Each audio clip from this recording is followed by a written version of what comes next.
तेलंगाना, जहां कभी धरती हरी थी, आज वहां राख उड़ रही है। जहां पक्षियों की चहचहाहट थी, आज वहां मशीनों की गूंज है। और जहां जिंदगी थी, आज वहां मौन है। क्या आपको पता है कि बीते कुछ सालों में तेलंगाना के हजारों हेक्टेयर जंगल काट दिए गए हैं? और ये सब कुछ हो रहा है हमारे ही सामने, चुपचाप। वीडियो शुरू करने से पहले मेरा एक क्वेश्चन है से, जिसका जवाब मुझे कमेंट में दीजिए। क्या इंसान के लिए घर जरूरी है, जानवर के लिए नहीं? मेरा मना है बिल्कुल, जानवर के लिए भी घर जरूरी है। अगर एएपी का हार्ट बड़ा है तो चैनल को सब्सक्राइब कर लीजिए। वीडियो को आखिरी तक देखिए। चलिए शुरू करते हैं। तेलंगाना भारत का 29वां राज्य है। यहाँ की मिट्टी, पहाड़, नदियां और जंगल इसकी असली संपत्ति है। राज्य का लगभग 21% हिस्सा जंगलों से ढका था, जिनमें नल्ला मल्ला, कावाल और एटूर नागार जैसे घने वन क्षेत्र शामिल हैं। ये जंगल सिर्फ हरियाली नहीं थे, ये थे हवा के फेफड़े, जानवरों का घर और लाखों आदिवासियों की जिंदगी। लेकिन आज ये जंगल मिटते जा रहे हैं और इसके पीछे हैं कई वजहें। सरकारें विकास के नाम पर बड़े बड़े प्रोजेक्ट्स ला रही हैं, हाईवे, डैम, इंडस्ट्रीज। लेकिन क्या इन प्रोजेक्ट्स के लिए हजारों पेड़ काटना सही है? अगर विकास के लिए विनाश जरूरी हो तो वो कैसा विकास? तेलंगाना की जमीन के नीचे छुपे हैं कोयला, बॉक्साइट, आयरन जैसी धातुएं। खनन कंपनियां जंगलों को साफ कर मशीनें ला रही हैं।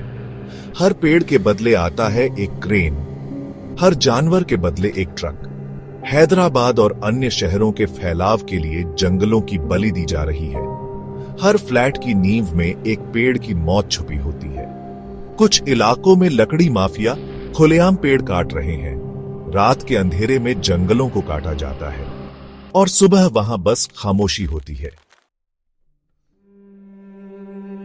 तेलंगाना में अब सूखा ज्यादा पड़ता है, बारिश अनियमित हो गई है। पेड़ों के बिना बादल नहीं रुकते और बिना बादलों के खेत सूखते हैं। 2010 में तेलंगाना का औसत तापमान 30 डिग्री सेल्सियस था। 2024 में यह बढ़कर 35.6 डिग्री सेल्सियस हो चुका है। गर्मी की लहरें इंसानों की जान लेने लगी हैं। गर्मी और सूखे के कारण जंगलों में आग लग रही है। 2035 में अकेले तेलंगाना में 178 वनाग्नि की घटनाएं हुई। तेलंगाना के जंगलों में पाए जाने वाले बाघ, भालू और हिरण अब भाग रहे हैं। 2022 में 14 तेंदुओं की मौत हुई। कई सड़क पर कुचले गए क्योंकि जंगल खत्म हो गए। जंगल खत्म होंगे तो सिर्फ जानवर नहीं मरेंगे, हमारी सांसें, हमारी नदियां, हमारा जीवन भी संकट में होगा। रामू एक आदिवासी किसान है जो नल्ला मल्ला जंगल के पास रहता था। उसके पिता, दादा सब इसी जंगल से जीवन जीते थे। शहद बेचते थे, जड़ी बूटियां इकट्ठा करते थे। जंगल उनका घर था।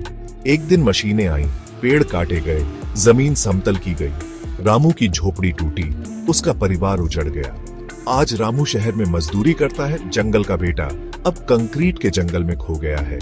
एक रामू नहीं, ऐसे हजारों हैं। और अगर अब भी नहीं रुके तो अगला रामू शायद हम में से कोई होगा। Forest survey of India 2023 Telangana में पिछले 2 साल में 25% जंगलों में गिरावट।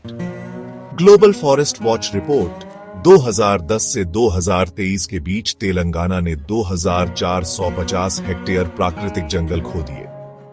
WE Wildlife Institute of India, जंगल कटने से राज्य में बाघों की संख्या 20% घट गई है।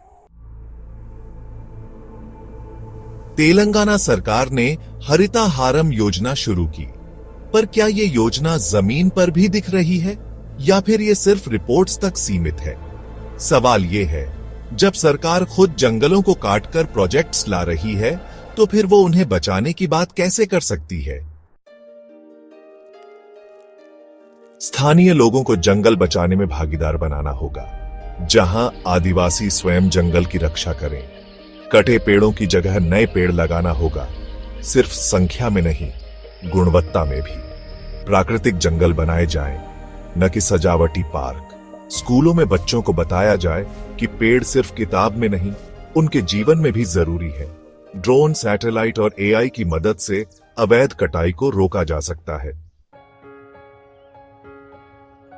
अगर आप सोचते हैं कि अकेले आप कुछ नहीं कर सकते, तो ये सबसे बड़ा भ्रम है।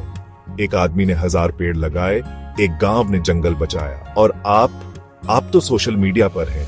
क्या आप एक पोस्ट, एक शेयर, एक पेड़ या एक आवाज नहीं उठा सकते?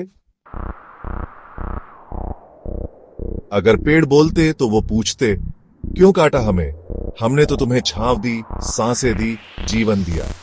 अगर जंगल चीखते तो धरती थर्रा जाती, पर अफसोस जंगल तो चुपचाप कट जाते हैं। इस वीडियो को सिर्फ मत देखिए, इसे आवाज बनाइए, इसे आंदोलन बनाइए। कमेंट कीजिए #Save तेलंगाना फॉरेस्ट्स और बताइए, क्या आप जंगल बचाने के लिए एक कदम आगे बढ़ाएंगे? सब्सक्राइब कीजिए, क्योंकि अगली कहानी शायद आपके इलाके की हो।